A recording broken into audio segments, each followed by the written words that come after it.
అందరికీ నమస్కారం అండి. సరిగ్గా 3-4 సంవత్సరాల క్రితం పార్లమెంటు సమావేశాల్లో శ్రీ రాహుల్ గాంధీ గారు చైనా అదేవిధంగా పాకిస్తాన్ కలవకూడదు, ఈ రెండు దేశాలు కలవకుండా వాళ్ళిద్దరిని సపరేట్గా ఉంచేటువంటి భిన్నమైనటువంటి రాజకీయ వ్యవస్థ చేయగలిగితేనే బాగుంటుంది అని నరేంద్ర మోదీ గారికి పార్లమెంటు సాక్షిగా దేశ ప్రజల సమక్షంలో ఆ దేవాలయంలో, పార్లమెంట్ అనే దేవాలయంలో రాహుల్ గాంధీ గారు మనస్ఫూర్తిగా విన్నవించుకున్నారు, ప్రార్థించుకున్నారు, హెచ్చరించుకున్నారు. ఎట్టి పరిస్థితుల్లో పాకిస్తాను చైనా కలవకూడదు అని ఆయన చాలా స్పష్టంగా చెప్పారు. కానీ కేంద్ర పెద్దలు, ప్రస్తుతం ఉన్నటువంటి కేంద్ర పెద్దలు ఆయన మాటలను వక్రీకరించి ఆయన్ని హేళన చేసి పలు రకాలుగా దూషించి ఆ రోజు వరకు సునకానందం పొందారు. ఆ రోజు వరకు ఏదో సాధించామనేటువంటి ఆనందం పొందారు.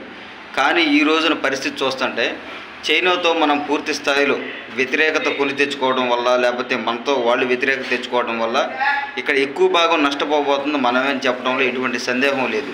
క్లియర్ పిస్టల్గా కనిపిస్తుంది. ఎందుకంటే యుద్ధం స్టార్ట్ చేసింది వాళ్ళు, మనం ముగించలేకపోయాం, అట్టా మధ్యలో ఆగిపోయాం. స్టార్ట్ చేసింది వాళ్ళైతే వరల్డ్ బ్యాంక్ కూడా అప్పిస్తుంది కూడా వాళ్ళకే. దానికి అమెరికా ప్రభుత్వం అనేది సపోర్ట్ చేస్తుంది. స్టార్ట్ చేసింది వాళ్ళే ఉగ్రవాదాన్ని, అయినప్పటికీ రుణం పొందుతుంది వరల్డ్ బ్యాంకు నుంచి పాకిస్తానీలు. ఇది నగ్న సత్యం, అందరికీ తెలిసిందే. వాళ్ళు చైనీయులు ఇప్పుడు బాగా క్లోజ్ అయ్యారు. దీని ఎఫెక్ట్ ఏంది ఎలా ఉంటుంది, అగ్రరాజ్యం మీద కూడా పడింది దీని ఎఫెక్ట్.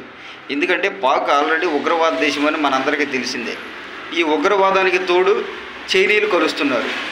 చైనా బలమేందో ఆల్రెడీ ప్రపంచం మొత్తానికి తెలుసు, అందరికీ తెలుసు, అమెరికా అగ్రరాజ్యానికి కూడా తెలుసు. వాళ్ళు చైనీయులు అమెరికాతో పోటీ పడేంత బలం కలిగిన వాళ్ళని ప్రతి ఒక్కరికి కూడా తెలుసు.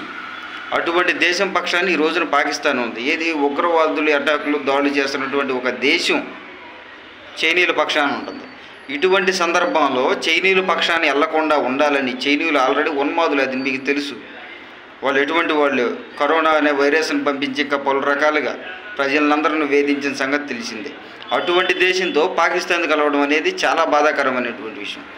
ఈ కాలక్రమేపీ ఈ రాజకీయ వ్యవస్థలోనే అమెరికా ప్రెసిడెంట్ డొనాల్డ్ ట్రంప్ గారు తీసుకున్నటువంటి నిర్ణయం ఏంటంటే పాకిస్తాన్కి కూడా మద్దతు ప్రకటించే విధంగా ఆయన మాట్లాడడం.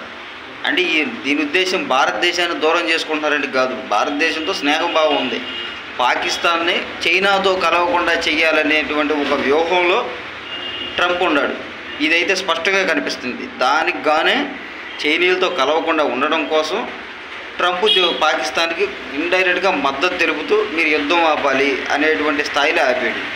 ఇప్పుడు కనుక పూర్తి స్థాయిలో ఈ యుద్ధం జరిగితే చైనా పాకిస్తాన్ ఒకటైపోయి ఇక ప్రపంచం మీద ఉగ్రవాదం అనేటువంటి బ్రహ్మాస్త్రాన్ని ఉపయోగించి ప్రజలందరూ కూడా, ప్రపంచ శాంతిని అందరిని కూడా భంగం చేస్తారు.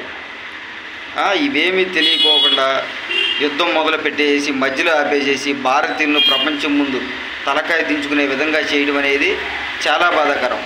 ట్రంప్ ఉంటాడు, కంపు ఉంటాడు, ఇవన్నీ మనం పెట్టుకుని చివరికి మనం అవమానం జరుగుతుంది మనకి.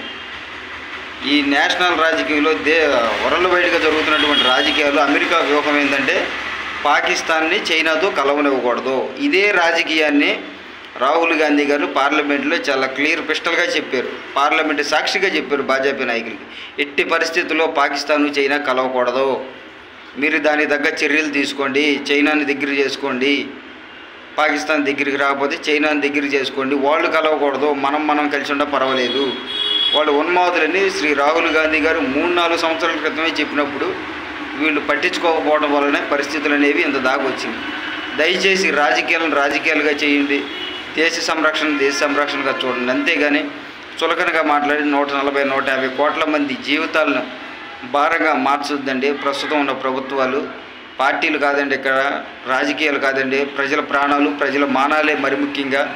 దేశ ప్రజల ప్రాణాలు, దేశ ప్రజల మానాలే ప్రతి ఒక్కరికి కూడా ముఖ్యం. ఈ రోజున మన ఇళ్లలో ఉన్నటువంటి అమరులు ఎంతమంది చనిపోయారు అనేది కూడా ఈ రోజుకి లెక్క తెలియదు. ఎన్ని వేల కోట్లు నష్టం వచ్చిందనేది ఈ రోజుకి లెక్క తెలియదు. ప్రైమ్ మినిస్టర్ మోదీ గారు రాత్రి ప్రెస్ మీట్ పెట్టారు. ప్రెస్ మీట్ పెట్టిన అరగంటకే మళ్ళీ దాడులు చేశారు. దీన్నేమనుకోవాలి? ఇప్పుడు ప్రెసిడెంట్ మోదీ ప్రభుత్వం ఏం చేస్తుంది, ఏం చేయలేని నిస్సహాయ స్థితిలో కనిపిస్తున్నట్లు నాకైతే కనిపిస్తుంది. ఎందుకంటే ప్రపంచ రాజకీయం మాట్లాడుకుంటే అర్థమవుతుంది. భారత్ పాకిస్తాన్ మీద అటాకులు మొదలు పెడితే చైనీయులు ఇన్వాల్వ్ అవుతారు. చైనీయులు ఇన్వాల్వ్ అయితే చైనీయులు పాకిస్తాను ఇద్దరు ఏకమవుతారు. అప్పుడు పరిస్థితి ఎలా ఉంటుంది అర్థం చేసుకోండి. దయచేసి చాలా సామరస్యంగా పరిష్కరించుకోవాల్సినటువంటి సమస్య ఇది.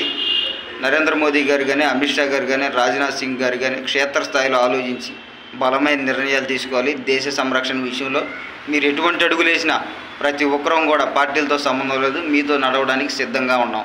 జై హింద్, జై భారత్.